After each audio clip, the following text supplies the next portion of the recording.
भारत के बदनाम जमाना डाकू वीरापन कत्ल के 120 वाकयात में पुलिस को मतलूब थे।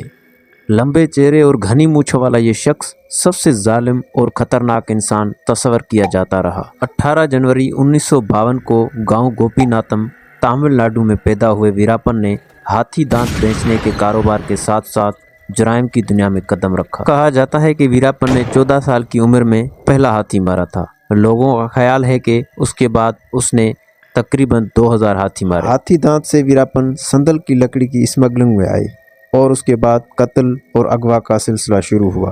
वीरापन पर करोड़ों रुपए के हाथी दांत बेचने और संदल की लकड़ी की स्मगलिंग का इल्जाम था। वीरापन जनूबी कर्नाटक और तमिलनाडु के जंगलों में सरगर्म थे, लेकिन कभी कभी वो केरला के जंगलों तक भी पहुंच जाते थे। वीरापन का घर बार भी उन्हीं घने जंगलों में था। वीरापन को पकड़ने में इसलिए भी दुश्वारी आती थी क्योंकि उनके मुखबिरों का जाल बहुत मजबूत था और वो हर वक्त हिफाजती दस्तों से एक कदम आगे रहते थे। वीरापन का इलाके में इतना खौफ था कि लोग खौफ से जबान नहीं खोलते थे और यही हिफाजती दस्तों की सबसे बड़ी परेशानी थी। वीरापन के गिरोह के लोग मामूली सा शक होने पर किसी को भी कत्ल कर देते थे। 1990 में 3 रियासतों ने मिलकर वीरापन के खिलाफ एक कार्रवाई शुरू की थी, जिसमें 15,000 सिपाहियों को लगाया गया था। 3 रियासतों की उस मुश्तरका कार्रवाई के दबाव में आकर वीरापन ने खुद को हकाम के हवाले करने की पेशकश की थी, जिसके एवज में उन्होंने अपने खिलाफ तमाम केस खत्म करने के साथ एक बड़ी रकम और हथियार साथ रखने का मुतालबा किया था। वीरापन के ये मुतालबात मुस्तरद किए गए और उसके जवाब में उन्होंने महकमा जंगलात के 9 लोगों को अगवा कर लिया।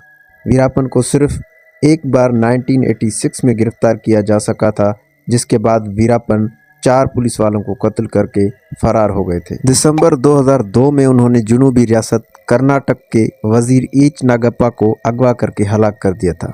वीरापन ने जनूबी हिंदुस्तान के मशहूर अदाकार राजकुमार को अगवा करके सनसनी फैला दी थी, लेकिन 3 महीने बाद उनको रिहा कर दिया था। हुकूमत ने वीरापन को पकड़ने में अब तक 11 करोड़ रुपए खर्च किए। 18 अक्टूबर 2004 को तमिलनाडु और कर्नाटक की सरहद पर वीरापन अपने 3 साथियों के साथ एक पुलिस मुकाबले में मारे गए।